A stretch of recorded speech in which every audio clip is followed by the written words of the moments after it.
নগাঁওয়ে ২৫ June থেকে বাস magic ধর্মঘটের হুঁশিয়ারি। অবৈধ ই-রিকশা ও ইভি গাড়ির দৌরাত্ম্যের প্রতিবাদে ২৫ জুন থেকে নগাঁও জেলার সব বাণিজ্যিক বাস ও টাটা ম্যাজিক ধর্মঘটে যাওয়ার ঘোষণা দিয়েছে নগাঁও জেলা বাস শ্রমিক সংস্থা। সংস্থার অভিযোগ, নিয়ম বহির্ভূতভাবে চলা ইভি যানবাহনের কারণে বাস ও ম্যাজিকের যাত্রী সংখ্যা ব্যাপকভাবে কমে গেছে, ফলে চালক ও মালিকরা আর্থিক সংকটে পড়েছেন।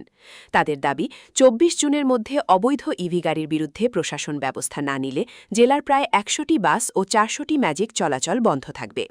সংস্থার মূল দাবি, অবৈধ ইভি চলাচল বন্ধ, পারমিটবিহীন ই-রিকশা জব্দ এবং ট্রাফিক নিয়ম ভঙ্গকারীদের বিরুদ্ধে কঠোর ব্যবস্থা গ্রহণ। আজি অতি দুখেৰে জনাব বিচাৰিছোঁ যে আজি কিছুদিনৰ পৰা আমাৰ যিখিনি মই আচলতে বাছ মালিক সন্থাৰ ফালৰ পৰাহে আহিছোঁ, যিখিনি আমাৰ শ্ৰমিক বন্ধুসকল আছে, যিখিনিৰ ওপৰত আমি সম্পূৰ্ণ দায়িত্ব দি গাড়ীবোৰ চলাই থাকোঁ, আজি তেওঁলোকৰ ঘৰ নচলা নিচিনা এটা অৱস্থা হৈছে। কিয়নো কি, যিবোৰ ইভি ৰিক্সা বৰ্তমান সকলোৰে চকুৰ আগত দেখি থাকে, ৩জনীয়া ৰিক্সাত ৯জন ১০জন মানুহ লৈ তেওঁলোক য'ত ত'ত ঘূৰি ফুৰে।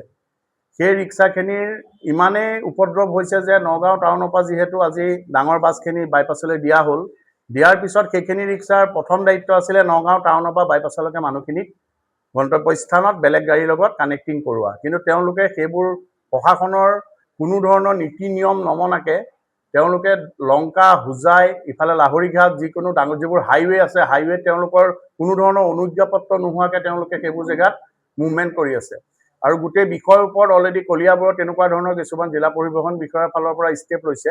কিন্তু আমাৰ নগাঁও কামপুৰ, নগাঁও লংকা, নগাঁও হোজাই এই ৰাস্তাটোৰ ওপৰত কোনো ধৰণৰ ব্যৱস্থা গ্ৰহণ কৰা নাই। সেই বিষয়ত আমি শ্ৰমিক সন্থা আৰু বাছ মালিক সন্থা একত্ৰিত হৈ যোৱা ১৫ তাৰিখে আমি সন্মানীয় আয়ুক্ত মহোদয়ক আমি এখন আবেদন কৰিছিলোঁ। এই বিষয়ত তেওঁ এটা বিহিত ব্যৱস্থা গ্ৰহণ কৰক বা DTOক তেওঁলোকে ইনষ্ট্ৰাকশ্যন দিয়ক, যাতে তেওঁলোকে DTOৰ ফালৰ পৰা এইটো ষ্টেপ লওক পৰিবহণ বিভাগৰ ফালৰ পৰা।